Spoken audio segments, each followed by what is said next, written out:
is Ryan Day going to be on the hot seat? And if Ryan Day is unable or incapable of beating Michigan this year, will that cause him to be on the chopping block? I was sitting back thinking the other day that a guy like Ryan Day, the head coach of Ohio State, could 100% be on the hot seat if Ohio State doesn't have success to their liking, to their standard this year. Success could be a myriad of different things. It could be beating Michigan, right? Obviously, Ohio State always is a competitive team. And I love some of the additions that they made, such as Quinshon Judkins. I like those additions. But it does bring me, is Ryan Day going to be on the hot seat? And if Ryan Day is unable or incapable of beating Michigan this year with the new coaching staff and all that stuff that they've got going on,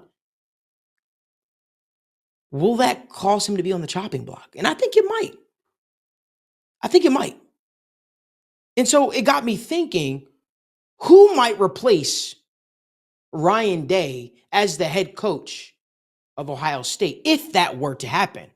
Bear with me for a second. To me, I think one of the biggest names you can get in college football is Deion Sanders. Now, you might be saying, Malik, we don't want Deion Sanders. You don't know what the hell you're talking about. And I might not, but just bear with me for a second. Deion Sanders, as Ohio State football's next head coach, puts asses in seats and puts eyes on the television. It would certainly help with the recruiting. No doubt Ohio State has a better and bigger recruiting pipeline than a place like Colorado. No doubt Deion Sanders, in all likelihood, is probably not going to stay at Colorado after Shedeur Sanders and Travis Hunter leave. No doubt he's not going to stay there. To me, is he going to keep coaching? Which I think he might.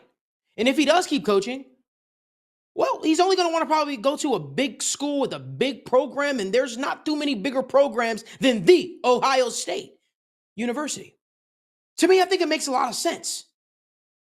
Sure, it comes with a lot of flash and a lot of flair and all that kind of stuff.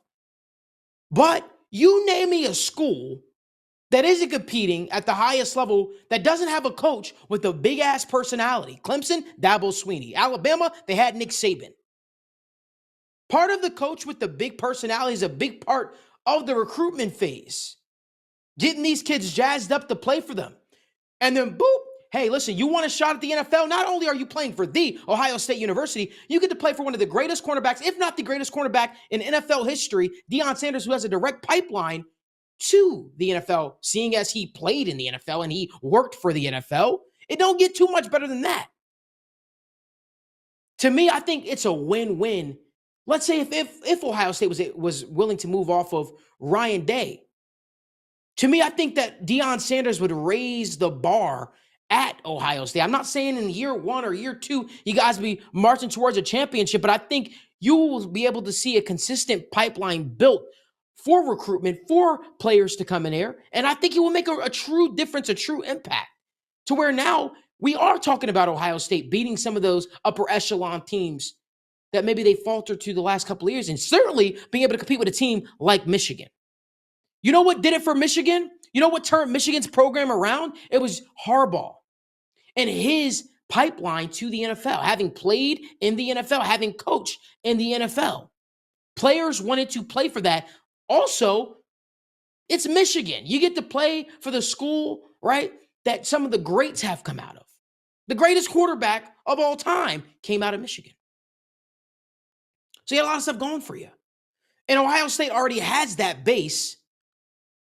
But now you add a coach like Deion Sanders that is able to put asses in seats and eyes to the television.